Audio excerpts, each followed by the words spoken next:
everyone. How are you? How are you? This is the Taryn Lamp Show, Season 8, Episode 8. I know it's a different day and a different time, so no worries. We are here. It is, a different day and a different time. So, but that's okay. I'm looking forward to talking to my guest today. I'm looking forward to sharing hear her share her story and what she's been up to and what she does. And thank you so much for joining me again. You can catch us on YouTube. This episode will be up on my YouTube. I am Taryn Lamp, and it'll be on Apple Podcasts and of course on here on IG Live. So make sure you're liking the pages, make sure you're liking I am Taryn Lamp. Make sure you're going to YouTube and subscribing, and of course subscribing to the podcast as well. Okay, so let's get started with Taylor. Miss Taylor. E-Life or IG Life or whatever this is. I know we've talked on the phone multiple times. Taylor. There you Hi. are. How are you? I'm doing good. How are you? Good. I said it would be so great to see you in real life or Right? IG Life or whatever this is. Yeah, right. How's your day? You're a super busy woman. How are you doing? I'm doing good. Yeah, today has been, I didn't have much to do today. No. Everything's starting after this. Hi. I know. Hello, everyone. Hello. Oh, yeah, that's right. You guys know each other, right? I think. Yeah. He's the one that hooked it up. Right. Yeah. That's right. I know you're so super busy. Okay, so we only have a half an hour. Half an hour goes so fast. So everybody, this is the TV show, Season 8, Episode 8. Make sure you're liking, following, sharing, subscribing. If you have a story, I'd love to have you on the show. Make sure you get a hold of me. And if you have a journey, I'd love to have you on the show. I know everybody does. So I should hear from everybody, right? Okay, Taylor, tell us a little bit about what you've been up to, what you do, and kind of what got you to do what you do. Okay. So I am a spiritual life coach. I have been doing this for the past year, I would say. I got into it because I've always wanted to be a life coach. Like, that's something that I was always interested in, helping people, in general, whatever that looked like. But I just always wanted to do not like a traditional therapist route, because I knew that what I wanted to talk about wasn't very traditional.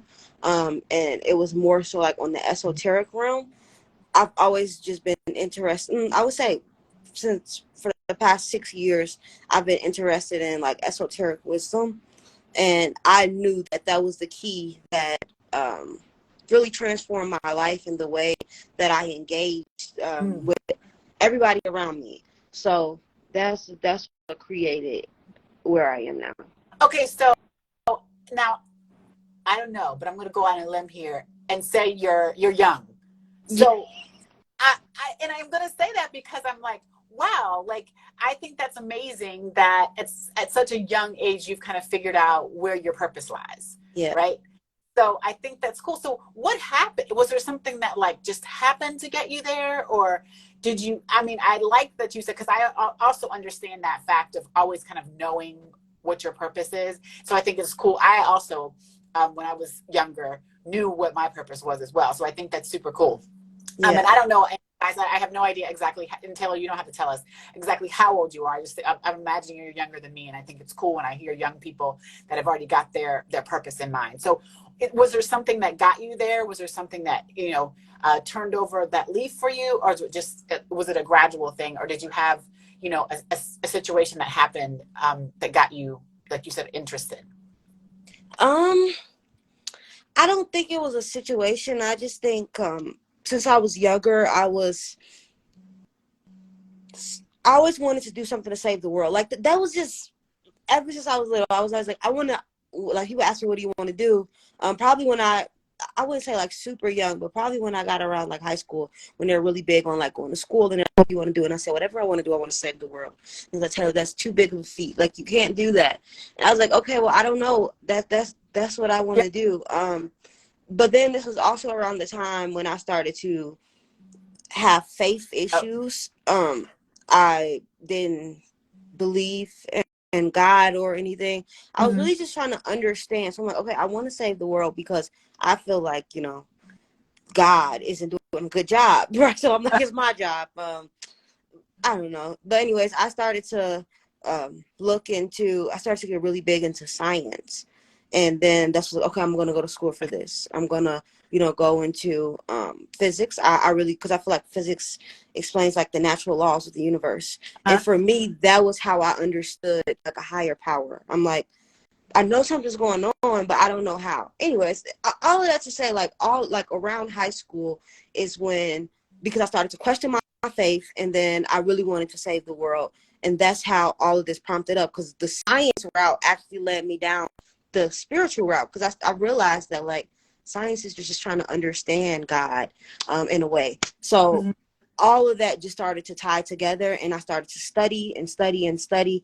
And I had an event happen in 2019. I had a son.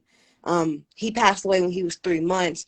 And the thing that really saved me, and I mean, I wouldn't even necessarily say that it like saved me, Mhm. but it helped me not 100% lose my mind, was my spirituality. It allowed me to stay as grounded as I could, but there were still things that I was missing because I was so heady. I knew the knowledge, I could talk about it forever, but to actually apply all of the things that I was learning was the tough part. And that's what I help people do now Mhm. is, no matter what you're going through, it's possible to not, because like it sounds good, right? Oh, you don't got to worry about it. Things are always working out for you. God got your back. Like all of that sound good, but like how much do you believe it? And that's like what I help people do, because I know what it's like to go through really tough situations and have nothing to lean on but your own understanding.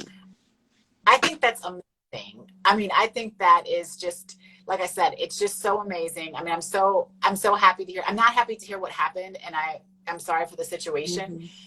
I love, and there's no but to that. So that is that. Yeah. I'm very you know sorry to hear about the situation. I love the fact that you have kind of dissected yourself. You know what I mean? Like I said, it's such, and you're kind of like figuring out like where you want to go and where you want to be. And not only that, I think it's part of what we're here for is to help others. And so you're taking your journey and your situation. And I always tell people that there's things that happen to us and we can either go right or left and, destroy the world, or we can help the world. Right.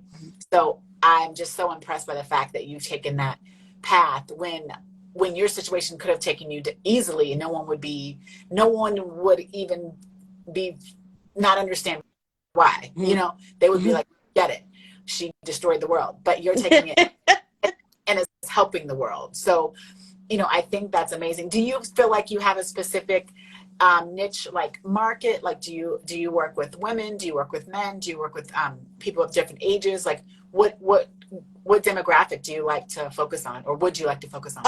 I would say I don't have a specific market. I do work mostly with women. I have worked with men, but I do work mostly with women. And I would say the ages is so odd. So I'm 26, and the ages that I work with are as young as 15, Mm-hmm. which I didn't even think in like uh, individuals that young were interested in the type of spirituality that I discuss. Because I wasn't, like when I was 15, I was thinking about Yeah. a lot of these esoteric things that I really enjoy, and that these kids, they can talk to me for hours about, and I'm like, whoa, what is going on?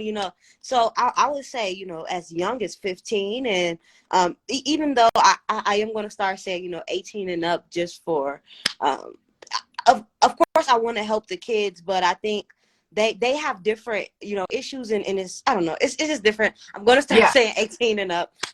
But I would say, and then the oldest, I think the oldest I've worked with was like 40. So I think it's like people say you usually work like 10 up and 10 Okay. down. So I would say that's my demographic. But I don't have like a cap on that. Mm-hmm. But yeah, I would say that I market just generally more to women. Okay. I don't know if that's on purpose or not, but yeah. It just happens that way. Yeah. Yeah. Yeah. No, totally get it.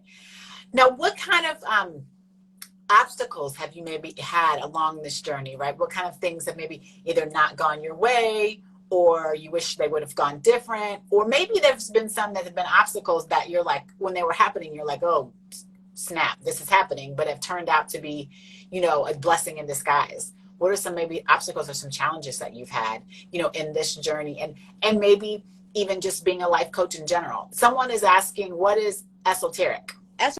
Esoteric is like inner wisdom. So when we learn about the law of mind, like the laws of nature and how we are interacting with that on like a vibrational level. So I teach people like the law of vibration, law of attraction, or just like how our environment is just a mirror of what we have going on within. So yeah, that's the esoteric. Hope that helps. Yeah. Hope that helps. But as far as like the challenges with the life coaching, I would say when I first started, because my message wasn't clear, I decided I didn't want to do it, because I was like, I'm not a therapist. And it started to feel very much like therapist work. I felt like I was taking on more than I could chew. I started to see how, how much people were coming in with. And again, I'm like, I'm not certified, to give out, or help in this way. And it was becoming a lot on me. It was just becoming more than I could handle. Then I stopped doing it. So this is when I first started, I would say like 2020. And then I went out, I started to really put into, because when I first started, TikTok was like fairly new and I was getting a lot of traffic. So because of that, I had got a mentor who's like, you need to start coaching.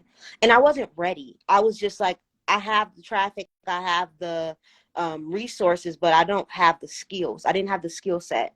So I just kind of got thrown in and I wasn't ready, and it overwhelmed me, and I said I didn't want to do it anymore. But I took some time away.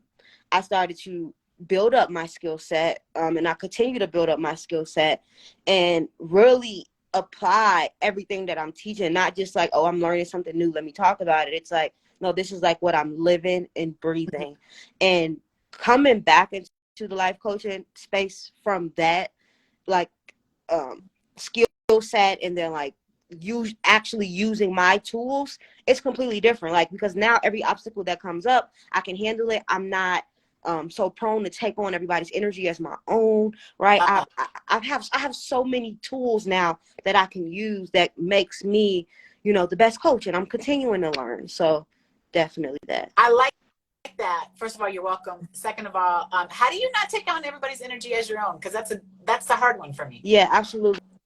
I would just say I learned, maybe like that you have taught, or you learned. Yeah, I just say that, I don't even know how I could put it into words. I just create that energetic boundary. There's it's theirs and then there's mine. So like, even when I'm in a session with a client and I can feel what's going on, it's really easy for me to not return it, but like stabilize myself to where I'm not just taking it all the way on. And even when I get off of calls, it's really important for me to go on walks.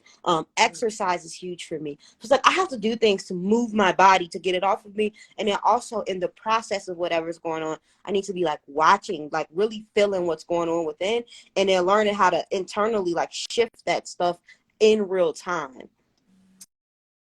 So you guys, this is the Taryn Lamb Show, season 8, episode 8. We are here. It's supposed to be Tuesdays at 7:30 p.m. Central Standard Time, but Taylor and I, we went off the grid, and we are obviously 6 p.m. So just check my social media. I'll tell you when it is each week because it's all around the place. Make sure you're liking both of our Instagrams. You're following me on YouTube. I am Taryn Lamp, and on podcast at the Taryn Lamp Show.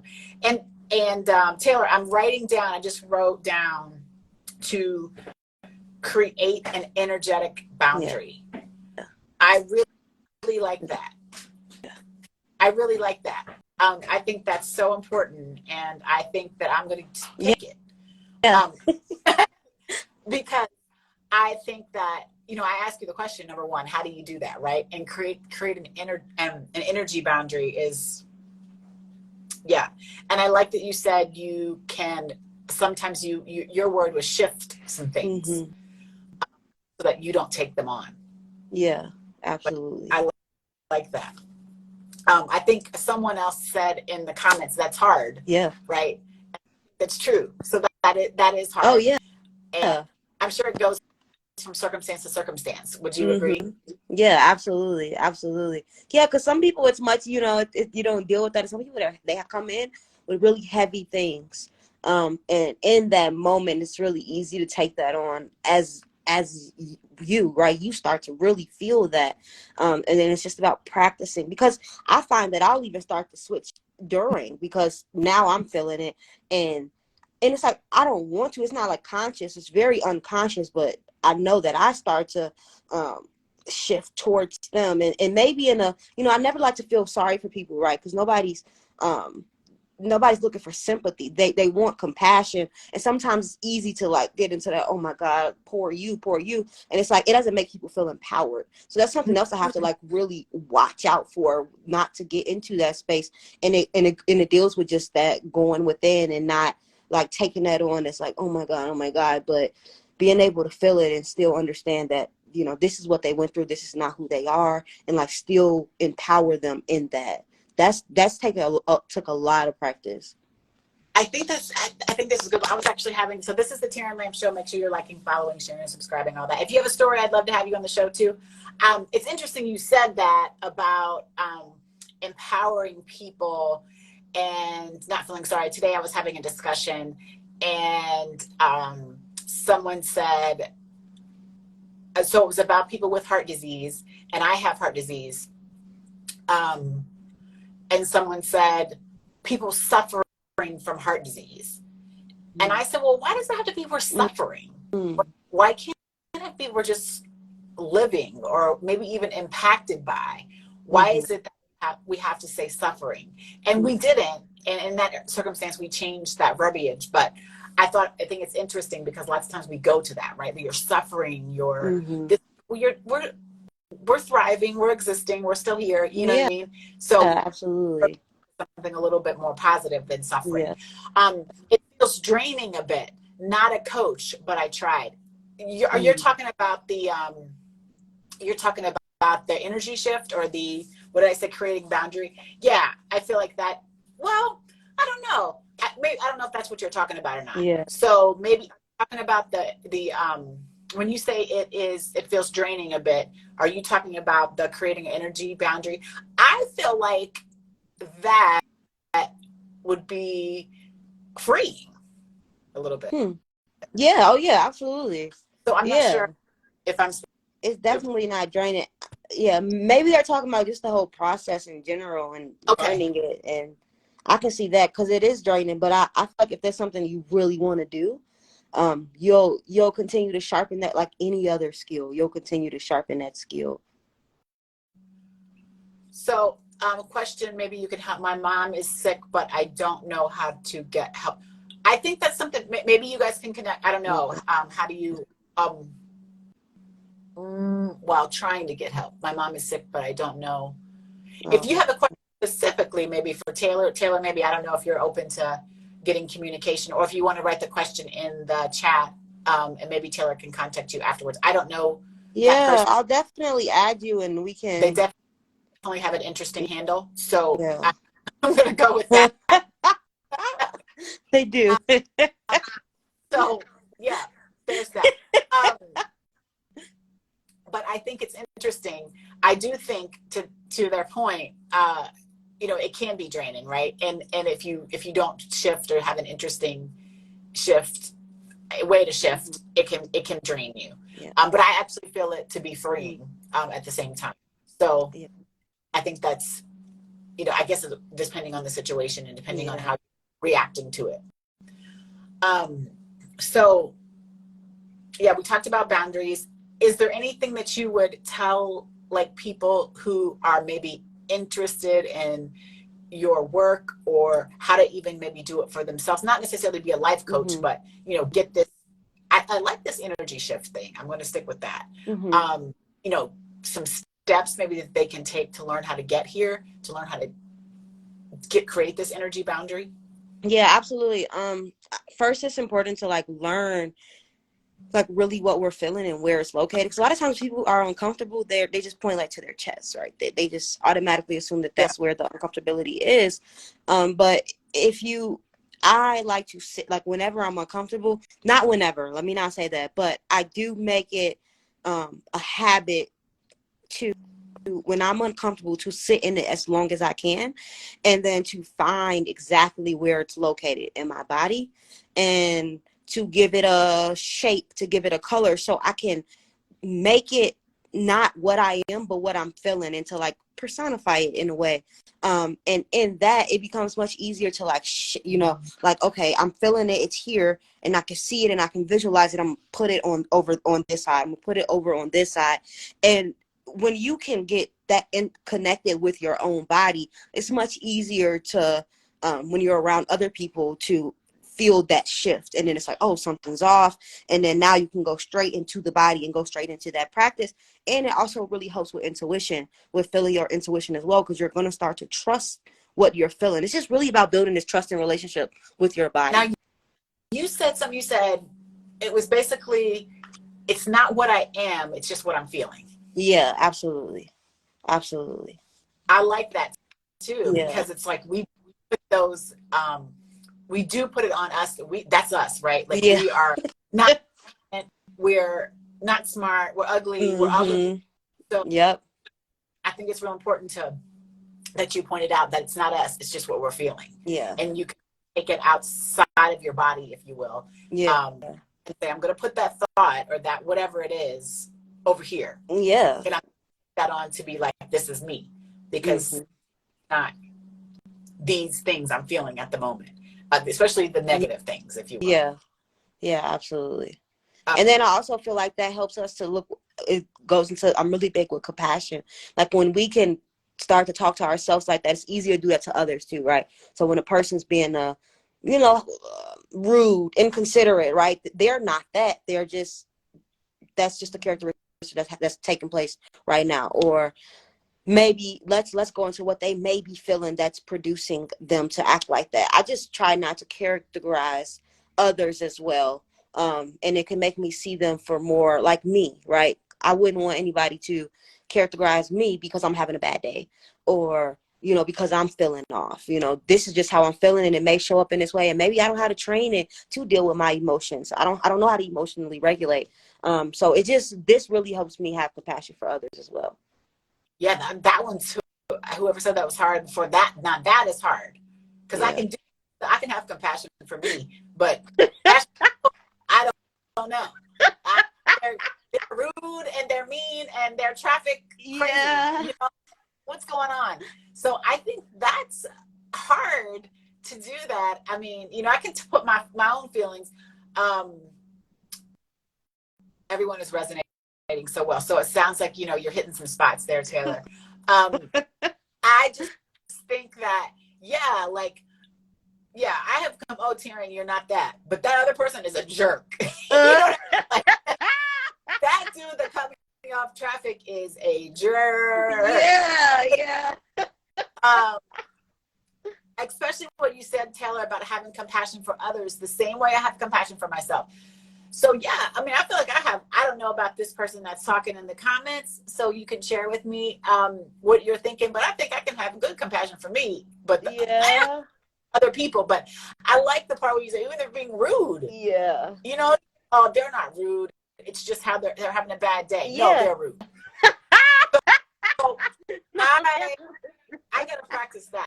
I'm gonna practice that one because I need to call, I will be in the traffic being like, no, this person's a jerk. Yeah. I So get it. I'm gonna start practicing that. Trying to, like you said, take that, whatever that is that I want to call the other person, and say, look, they're just having a tough day, Yeah. having a little bit of. I need to have compassion on them, like I would want someone to have compassion on me. Yeah, that's And all it's about. Yeah, absolutely. that may get me over. That may tip the scale a little bit because I do Yeah. want compassion A on me. little bit. A little bit. Rude. So I think that's good. I think those are some good techniques. Yeah, I love the energy too.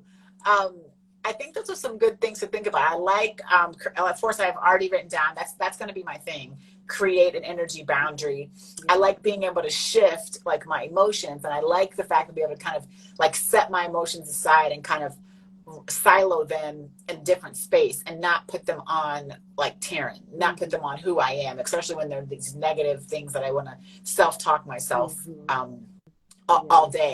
Yeah. And so I think it's important for me to take those and separate them from Taryn and who she is called to be. Absolutely.